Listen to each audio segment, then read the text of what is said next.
So what we're going to do now, we're going to go through the setup when you do seated dumbbell shoulder press. So before I do anything with the dumbbells, what we're going to talk about now is making sure you retract your shoulder blades and pull them down. So one of the common mistakes I see a lot of guys make in the gym is they're pressing up and down with the dumbbells, and these shoulder blades are not staying locked in, as well as pressing up at the same time. They're lifting the traps up. You're going to start causing injuries and putting stress on your shoulder joint. So let's show you that from a side angle so you can get a good idea exactly what you've made even more. So first thing, think big chest. Always think big chest. And then what you need to do now, you can't be pressing like this with your traps up. You need to depress your shoulder blades.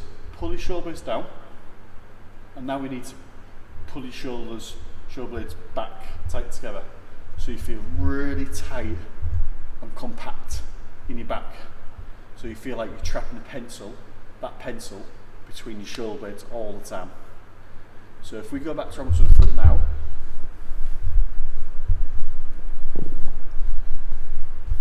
so a really good tip, guys, when you don't have a spotter and it starts getting even heavier, these dumbbells, there's no way you're going to be able to get them up with your arms. It's tough. So get on your toes. What I want you to do, get on your toes like this now. You need to use your leg, power your leg up, but at the same time, use your arms. So really do put a lot of power into your leg like this.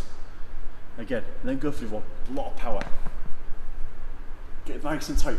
First rep is always hard to get going because you're never going to come this low again. So think about being explosive, always stop. And then now, so you're not lifting into your traps like I've just showed you, make sure you have a bit of a reset, pull your shoulder blades tight, think big chest.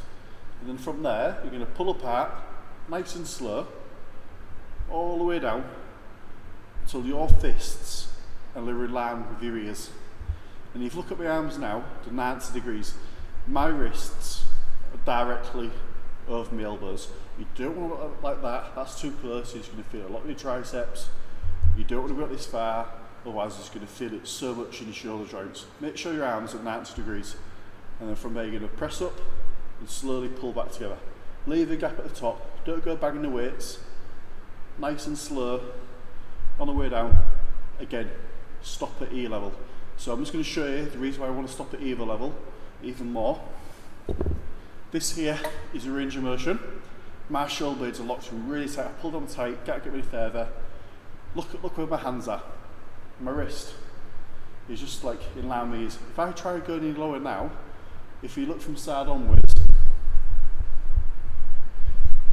if I try going any lower now, the only way I can get lower is by losing that tension in my back and doing this.